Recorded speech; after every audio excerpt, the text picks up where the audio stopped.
Hello friends, आपका स्वागत है हमारे चैनल लाइक स्टडी 09 पर, जिससे हो जाएगा आपको अपनी पढ़ाई से प्यार। चलिए शुरू करते हैं आज के टॉपिक से, जो बेसिकली है माउंटबेटन प्लान। ठीक है, ये जो है तकरीबन हमारा आपका जो है लास्ट टॉपिक में से एक है, जो बेसिकली कब होता है, जून 1947 में।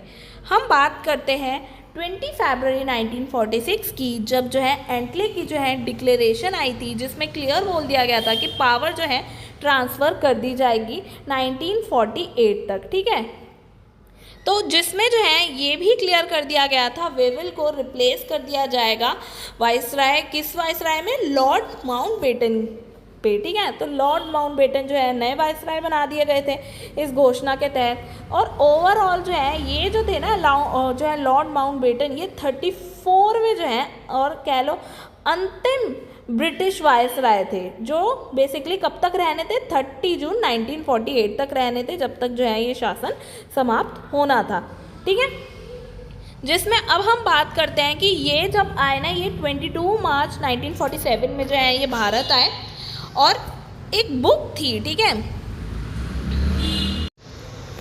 लैरी कॉलिंस की और डोमिनिक्यू लैप्रे की, उनकी एक बुक थी फ्रीडम एट मिडनाइट। वो उसमें यहाँ तक कि बताते हैं जो माउंटबेटन थे ना, वो भारतीयों के बीच में ऐसे महान राजनयिक तथा छबीले राजकुमार के रूप में थे, जो बेसिकली आकर्षक व्यक्तित्व और चतुराई से भारतीय प्रायद्वीप की समस्याओं को पलक झपकते ही हल कर देते थे। तो बेसिकली इनकी जो इमेज थी वो काफ़ी ज़्यादा पॉजिटिव थी। ठीक है, भारत में, और भारतीय समस्याओं के हल के लिए ना इन्होंने 3 जून 1947 में ना एक योजना पेश की थी, जो योजना का नाम क्या था, माउंटबेटन प्लान। और इवन इसे जो है अब, क्योंकि ये 3 जून को पेश की गई थी, तो इसलिए इसका नाम जो है 3 जून प्लान भी रखा गया। अब भाई इन्होंने ऐसा स्पेशल प्लान क्या रखा था, भाई एंटले की तो घोषणा हो चुकी है कि इंडिपेंडेंस कब मिलनी है, और भाई अगर जो है साथ में ये पार्टीज़ नहीं मिलती हैं, बात नहीं होती है, कॉन्स्टिट्यूशनल असेंबली जो है वो बन रही है, उसका कॉन्स्टिट्यूंट जो है असेंबली का हिस्सा नहीं बनती है, तो भाई पावर भी डिस्ट्रीब्यूट होगी, ये भी बोला। तो अब ये माउंटबेटन प्लान ऐसा क्या था, तो हम ये जो है ये थोड़ा और क्लियर डिस्क्रिप्शन देता है कि अब पार्टीशन होना है तो किस तरीके से होना है, या पूरा सिस्टम जो है अब किस तरीके से रन करना है। तो ये सब अब क्या था इस प्लान में, हम धीरे धीरे बात करते हैं। जैसे इस प्लान में सत्ता के शीघ्र हस्तांतरण को प्रभावित करने की मांग की, जो उत्तराधिकारी राज्यों भारत पाकिस्तान को डोमिनियन स्थिति के आधार पर किया जाना था। तो बेसिकली डोमिनियन स्टेटस की बात की गई कि फिलहाल जो है डोमिनियन स्टेटस से काम चलाओ। तो अब भाई डोमिनियन स्टेटस एक्सेप्ट थोड़े करेगा कोई, क्योंकि भाई जो लाहौर में जो कांग्रेस का सेशन हुआ था, उसमें ही क्लियर कर दिया था कि भाई पूर्ण स्वराज चाहिए।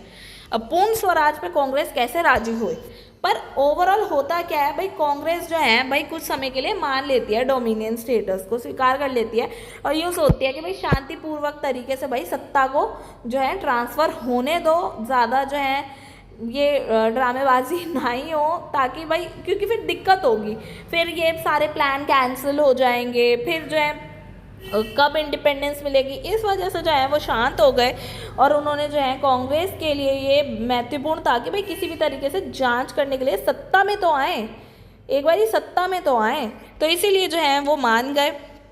और क्या मेंशन था, अब भाई देखो पार्टीशन होना है, ये क्लियर हो गया, पार्टीशन तो होना है। तो अब पार्टीशन में भाई कौन कौन से क्षेत्र किसको मिलेंगे किसको नहीं, ये भी तो भाई डिसाइड करना पड़ेगा ना। सिर्फ ये कह देने से कि भाई पार्टीशन होगा काम तो नहीं चलेगा ना। भाई पार्टीशन किन बेसिस पे होगा, कैसे होगा, ये सब बात करना भी ज़रूरी है, क्योंकि इन पे भी तो कॉन्फ्लिक्ट उठेंगे। तो इसीलिए यहाँ बोला गया जो बंगाल और पंजाब का जो एरियाज़ हैं, बेसिकली प्रोविंशियल लेजिस्लेटिव असेंबली है, वो 2 भाग में अलग अलग बैठकें करवाएं। कैसी बैठकें, एक तो मुस्लिम जो है बहुमत जिलों का प्रतिनिधित्व करे, और एक हिंदू बहुमत जिलों का प्रतिनिधित्व करे। ठीक है, क्योंकि वहाँ पे दोनों ही कम्युनिटीज़ थी, तो ताकि जो है विभाजन पर जो मतदान का निर्णय है वो फेयर निकल के आए। ठीक है, बंगाल और पंजाब के लिए तो उन्होंने ये बोला।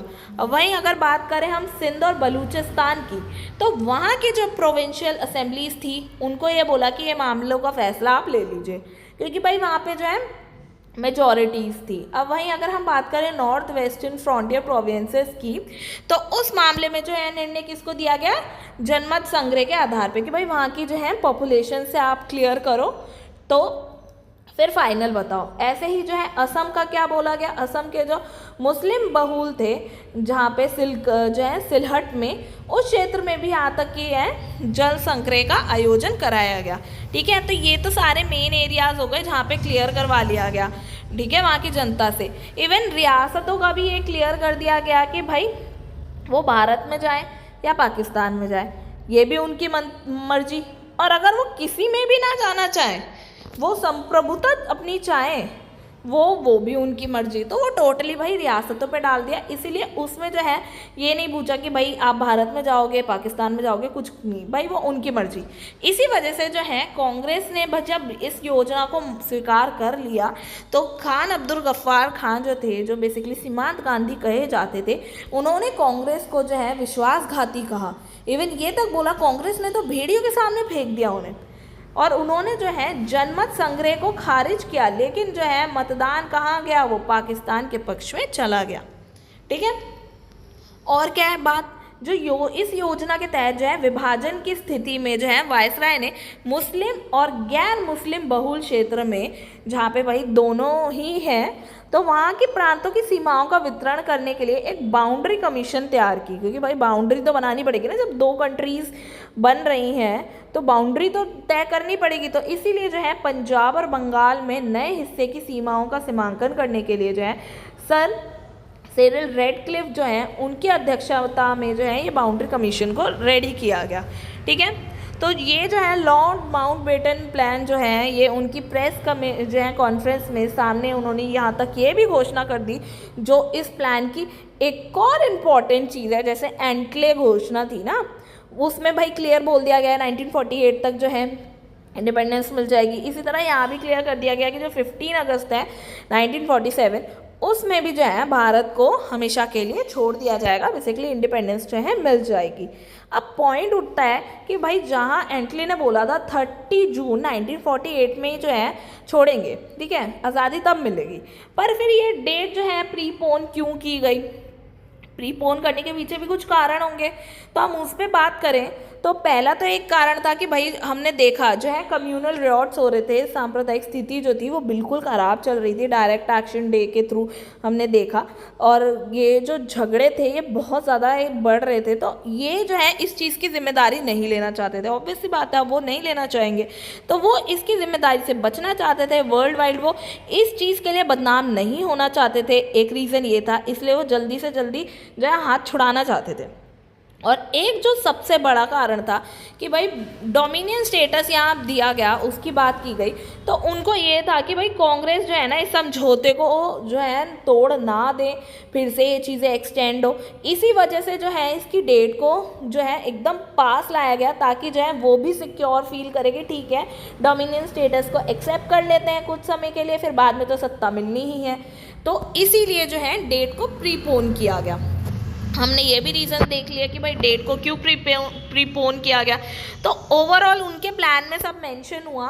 तो इस योजना में जो है सभी राजनीतिक दलों ने जो है सहमति दे दी, जहां हाउस ऑफ कॉमन्स में इंडिपेंडेंस बिल इंट्रोड्यूस हो गया 4 जुलाई 1947 में, और टोटली जो है 18 जुलाई 1947 तक जो है ये इंडियन इंडिपेंडेंस एक्ट जो है 1947 का ये बिल जो है रेटिफाई हो गया एक्ट में।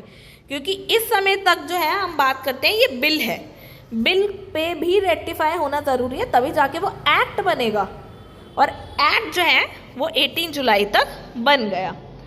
अब हम बात करते हैं कि भाई विभाजन जो हो रहा है, इस विभाजन को कौन कौन एक्सेप्ट करता है और कौन कौन जो है एक्सेप्ट नहीं करता है। तो भाई जो नहीं करता है उसमें तो बहुत ही कॉमन नेम है, वो है गांधी जी का। अब गांधी जी क्या बोलते हैं, यदि सारा भारत भी आग की लपटों में घिर जाए और फिर भी पाकिस्तान नहीं बन सकेगा, यदि कांग्रेस विभाजन चाहती है तो वो मेरे मित्र शरीर पर ही होगा, क्योंकि जब तक मैं जीवित हूँ ना भारत का विभाजन नहीं होने दूंगा। ये उनका स्टेटमेंट था। वहीं अगर हम बात करें मौलाना अब्दुल कलाम आज़ाद की, उन्होंने बोला यदि कांग्रेस के नेताओं ने विभाजन मान लिया तो इतिहास उन्हें कभी क्षमा नहीं करेगा। और वहीं जो अगर हम बात करें खान अब्दुल गफ्फार खान की, जो जिन्हें सीमांत गांधी बोला जाता है, उन्होंने तो ये बोला कि कांग्रेस के नेतृत्व ने उनके आंदोलन को तो भेड़ियों के सामने ही फेंक दिया। तो ये जो है ये विभाजन नहीं चाहते थे, बट एट द एंड भाई विभाजन कौन चाहते थे, या बेसिकली चाहते क्या, स्वीकार लिया था कि भाई होना ही ये डेस्टिनी है। तो वो कौन थे, वो थे जवाहरलाल नेहरू, कृपलानी और सरदार वल्लभ भाई पटेल। अब जो सरदार वल्लभ भाई पटेल थे, उन्होंने यहाँ तक कि ये स्टेटमेंट भी दे दिया था कि जितना विभाजन चाहते हैं या नहीं भाई हमें नहीं पता, बट हम जो है भाई खुद अब विभाजन चाहते हैं। अब भाई उन्होंने ऐसा क्यों कहा, ऐसा इसलिए बोला क्योंकि जब हमने देखा क्रिप्स मिशन आया, और क्रिप्स मिशन के बाद पहले तो वो एक्सेप्ट करे, फिर उसे एक्सेप्ट नहीं करे, फिर जो है भाई जब नेहरू जी को भेजा गया कि भाई आप तो प्रोसेस कंटिन्यू करें, कॉन्स्टिट्यूशनल असेंबली फॉर्म करें, तो डायरेक्ट एक्शन डे जो है उन्होंने घोषणा कर दी। फिर उसके बाद में वो उसमें शामिल हो गए कॉन्स्टिट्यूशन असेंबली में, फिर वो उसके पूरे मेंबर्स सेटअप हो गए, पूरा मेंबर्स जो हैं बन गए, कमिटीज़ मिल गई। फिर उसके बाद में उन्होंने फिर से मना कर दिया कि भाई नहीं हमें तो पाकिस्तान ही चाहिए। तो बेसिकली इन सब चीज़ों से ऑब्वियस सी बात है कोई भी इरिटेट हो जाएगा और सीधा ये बोलेगा कि भाई ठीक है तुझे अलग रहना है, तुम्हें अलग रहना है, तुम अलग रहो, हम अलग रहेंगे, हम अलग रहेंगे। तो एक ये क्लियर हो जाता है, फ्रस्ट्रेशन हो जाती है। तो वही यहाँ पे रीज़न दे रखा है, जो अंतिम सरकार है उनके काल में जो है मुस्लिम लीग ने जो परेशानियाँ पैदा की थी ना, उससे थक कर उन्होंने ये चीज़ बोली थी। ऐसे ही जो है पंडित गोविंद वल्लभ पंत जो हैं उन्होंने भी विभाजन के जो है उस पर कुछ कहा, जैसे आज हमें पाकिस्तान या आत्महत्या में से किसी एक को चुनना है, तो देश की स्वतंत्रता और मुक्ति पाने का यही एकमात्र रास्ता है, और इससे भारत में एक शक्तिशाली संघ की स्थापना होगी। तो बेसिकली अगर भाई एक शक्तिशाली संघ चाहिए तो ये बहुत क्लियर है कि या तो आत्महत्या चुननी है या पाकिस्तान को चुनना है। तो भाई उन सबको जो है सेपरेट स्वतंत्रता दे दो, मुक्ति दे दो, एकमात्र रास्ता यही है। तो ये तो रहे भाई सबके ओपिनियंस जो भाई रहे विभाजन को लेके, बट ओवरऑल विभाजन तो हो ही गया ना। तो अब हम बात करते हैं कुछ साइलेंट फीचर्स की जो इंडियन इंडिपेंडेंस एक्ट 1947 में था। अब भाई ऑब्वियसली बात है ये एक्ट है तो इसने भाई पूरी तरह से क्लियर ही कर दिया होगा कि भाई ये शासन का अंत हो गया है, एक्ट के फॉर्म में ये क्लियर कर दिया गया है ना, और कि भाई 15 अगस्त 1947 तक भाई आधिकारिक रूप से भारत छोड़ देंगे और उसे जो है स्वतंत्र और संप्रभु राज्य घोषित कर देंगे, ये वही कॉमन पॉइंट। और इवन ये भी मेंशन कर दिया जो इंग्लैंड के राजा की शाही उपाधियाँ थी, जो भारत के सम्राट की उपाधि थी, उसे हटा दिया जाएगा। 15 अगस्त जो है 1957 में भारतीय रियासतों पर ब्रिटिश सर्वोच्चता और आदिवासी क्षेत्रों के साथ जितनी भी संधियाँ की गई थी, संबंध थे, उनकी समाप्ति होगी। जो भारतीय रियासतें हैं उनको भाई उन पे छोड़ दिया कि वो भाई भारत डोमिनियन स्टेटस में जाना चाहें या पाकिस्तान में जाना चाहें या भाई अपना खुद का इंडिपेंडेंट होना चाहते हैं, ये उन पे छोड़ दिया। इसी तरह जो है भाई उन्होंने ये भी क्लियर किया कि ये जो वाइसराय का पोस्ट था ना ये ख़त्म होता है, और जो गवर्नर जनरल है उसका पोस्ट शुरू होता है कब तक, जब तक भाई गवर्नर जनरल तब तक जो है जब तक कोई संवैधानिक प्रमुख नहीं बन जाता, या मतलब एक तरह से ना कहते हैं भाई कॉन्स्टिट्यूशन बना 1950s तक बना। अब भाई 1947 में जब इंडिपेंडेंस हुए तो ये 3 साल क्या होगा भाई, कुछ ना कुछ तो सिस्टम चाहिए ना। तो इसीलिए तब तक के लिए गवर्नर जनरल के लिए भी देख लिया गया कि वो भाई मंत्रिपरिषद की सलाह पर कार्य करेगा, और वही चीज़ कि भाई कोई कानून व्यवस्था कुछ तो हो। तो इसलिए 1937 का अधिनियम जो था उसके अकॉर्डिंगली सब चलता रहेगा जब तक जो नया कॉन्स्टिट्यूशन है वो पारित नहीं हो जाता। और ये भी क्लियर कर दिया गया है जो 15 अगस्त 1947 है उससे पहले जितने भी लोग सिविल सर्विसेज में नियुक्त हुए थे या उनके विशेषाधिकार जो हैं वो जारी रहेंगे। हाँ ये होगा कि जो भारत के राज्य सचिव हैं या सिविल सर्विसेज में नियुक्त हैं उनके पदों को जो है आरक्षण बंद कर दिया जाएगा, बाकी वो वैसे ही रहेंगे, ठीक है। और क्या बात करी भाई सबसे एंड और पॉइंट नॉर्मल सा कि भाई मोहम्मद अली जिन्ना को पाकिस्तान का और जो जवाहरलाल नेहरू हैं उन्हें इंडिया का प्राइम मिनिस्टर बना दिया गया। पर जब मोहम्मद अली जिन्ना जो हैं 7 अगस्त को गए कराची पहुँचे तो वहाँ पाकिस्तान की जो संविधान सभा है उसके द्वारा 11 अगस्त को जो है पहली बैठक में जो है उन्होंने खुद को राष्ट्रपति चुन लिया गया। तो आई होप आपको आज की क्लास अच्छी लगी होगी। अगर आपको आज की क्लास अच्छी लगे तो प्लीज़ लाइक शेयर सब्सक्राइब ज़रूर करें और कमेंट्स के थ्रू जो है अपने फीडबैक ज़रूर दें। मिलते हैं नेक्स्ट वीडियो में, तब तक के लिए गुड बाय।